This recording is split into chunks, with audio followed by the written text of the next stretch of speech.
तुम्हाला सुद्धा या पावसाळ्यात सारखं-सारखं कांदा भजी खाऊन जर कंटाळा आला असेल ना, तर एकदा तुम्ही या पद्धतीने मिक्स व्हेजिटेबल भजी करून खाऊन बघा. जर तुम्ही एकदा ही भजी खाल्लीत ना, तर तुम्ही याची टेस्ट विसरणार नाही. इतकी भारी बनून तयार होते. छान अशी कुरकुरीत बनून तयार होते. बनवायला अतिशय सोपी आहे. कमीत कमी वेळेमध्ये, कमीत कमी साहित्यामध्ये आपल्याला ही भजी बनवता येते. आणि ही भजी जर तुम्ही बनवून ठेवलात ना, 1 ते 2 तासापर्यंत ही भजी अशीच कुरकुरीत सुद्धा राहते. इतकी छान बनून तयार होते. चला तर मग जास्त वेळ न घालवता पटकन आपल्या या साध्या, सोप्या आणि घरगुतीच रेसिपीला सुरुवात करूया. याच्यासाठी बघा इथे मी काही व्हेजिटेबल जे माझ्याकडे अवेलेबल होते ते मी काढून घेतले. छान धुवून सुद्धा घेतलेत.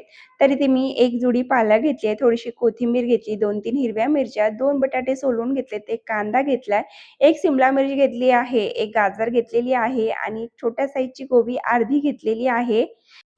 तुमच्याकडे जेवढी भाज्या अवेलेबल आहेत तेवढ्या भाज्या तुम्ही घ्या. तर सगळ्यात आधी बघा आपल्याला पत्ताकोबी चिरून घ्यायची आहे. त्याच्यासाठी काय करायचं, अर्धी पत्ताकोबी घेतली आहे मी. सेंटरमधून आपल्याला इथे 4 कट लावायचे आहे अशा पद्धतीने, म्हणजे आपली पत्ताकोबी छान अशी बारीक चिरली जाईल. तर सगळ्यात आधी नाही ते मी 4 कट लावले. त्यानंतर बघा इथे मी एकाच वेळेला पूर्ण गोबी कट करून घेणार आहे. फक्त पत्ताकोबी आपल्याला एकदम पातळ चिरून घ्यायची आहे. थोडीशी लांब अशी चिरून घ्यायची आहे जुलियनमध्ये. पण आपल्याला पत्ताकोबी पातळ चिरायची आहे. म्हणजे ज्यावेळेला आपण पकोडे बनवायला घेऊ ना, छान असे कुरकुरीत पकोडे होतील. त्याच्यासाठी आपल्याला पत्ताकोबी आणि बाकीचे सगळे भाज्या आपल्याला एकदम पातळ चिरून घ्यायच्या आहे. तर बघा इथे मी एकदम पातळ अशी पत्ताकोबी चिरून घेतलेली आहे. त्यानंतर आपल्याला कांदा चिरून घ्यायचा आहे. कांदा सुद्धा आपण जसं कांदा भजी बनवतो की नाही एकदम पातळ चिरून तसं चिरून घ्यायचं आहे आणि इथे तुम्ही बघू शकता कांदा सुद्धा मी एकदम पातळ चिरून घेतलेला आहे. त्याच्यानंतर आपल्याला बटाटे सुद्धा चिरून घ्यायचे आहेत. बटाटे बघा इथे मी सगळ्यात आधी ना आपल्याला पातळ-पातळ स्लाइस करून घ्यायचे बटाट्याचे अशा पद्धतीने छान एका बटाट्याचे 4 स्लाइस काढून घ्यायचे. जसे आपण चिप्स काढतो की नाही तसे आपल्याला थोडेसे जाड असे चिप्स काढून घ्यायचे आहे आणि त्यानंतर बघा असं आपल्याला एकदम पातळ जुलियनमध्ये कट करायचं. त्यानंतर सेंटरमधून कट करायचं. एकदम बारीक कट करायचं नाही. तुम्ही असंही लांब-लांब ठेवू शकता पण एकदमच मोठे होतात ते वडे किंवा पकोडे. त्याच्यासाठी बघा इथे मी थोडंसं सेंटरमधून कट लावून घेतलेलं आहे. त्यानंतर आपल्याला सेम त्याच पद्धतीनं गाजर सुद्धा कट करून घ्यायची आहे. सगळ्यात आधी जुलियनमध्ये कट करायचं छान पातळ आणि त्यानंतर सेंटरमधून कट करून घ्यायचं आहे. तर बघा इथे मी गाजर सुद्धा कट केलेली आहे, बटाटे कट करून झाले. त्याचबरोबर बघा इथे मी पालक सुद्धा कट करून घेतलेली आहे. आता आपण सिमला मिरची कट करून घेऊया. ते सुद्धा आपल्याला एकदम जुलियनमध्ये कट करायची. त्यानंतर आपल्याला थोडंसं सेंटरमधून कट करायचं आहे. म्हणजे सगळे व्हेजिटेबल्स आपले एकसारखे कट करून घ्यायचे आहेत. त्यानंतर बघा इथे मी मिरची सुद्धा एकदम बारीक कट करून घेतलेली आहे.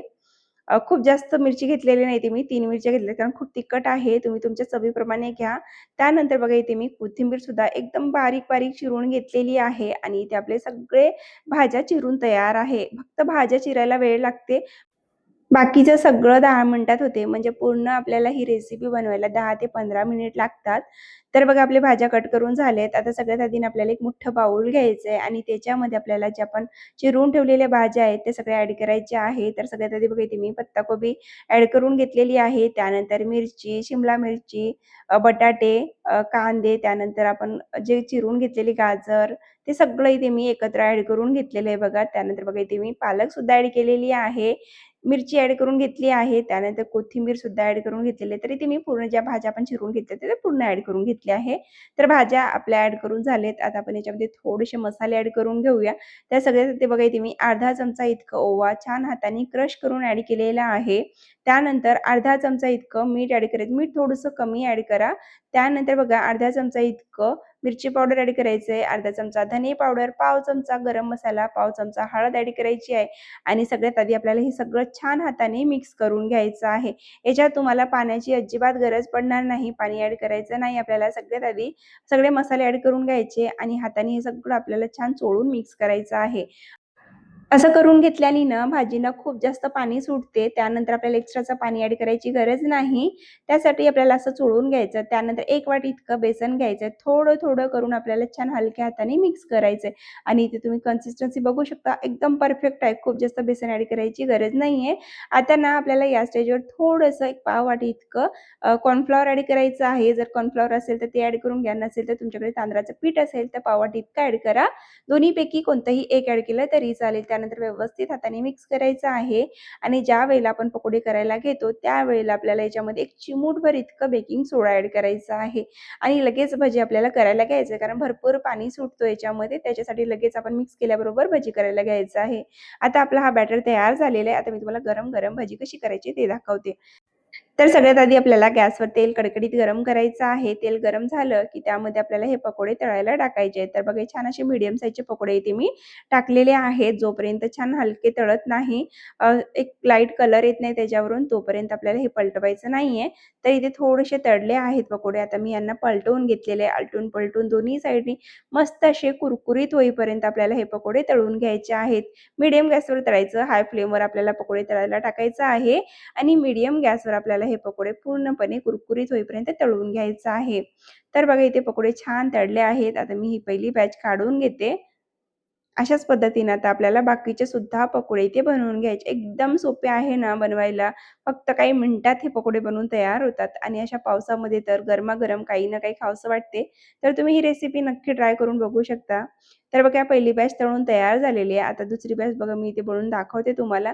छान अशा छोटे-छोटे साईजचे पकोडे घ्यायचे आपल्याला, एकदम मोठेही नाही आणि खूप छोटेही नाही, छान मीडियम साईजचे आणि ते तळायला टाकायचे. त्यानंतर थोडंसं आपल्याला त्यांना शिजू द्यायचं आहे आणि एक लेयर आली त्याच्यावरून हलकी, तर त्यांना पलटवून घ्यायचं अशा पद्धतीने आणि आलटून-पलटून छान असं क्रिस्पी होईपर्यंत, गोल्डन कलर येईपर्यंत आपल्याला हे पकोडे तळून घ्यायचे आहेत.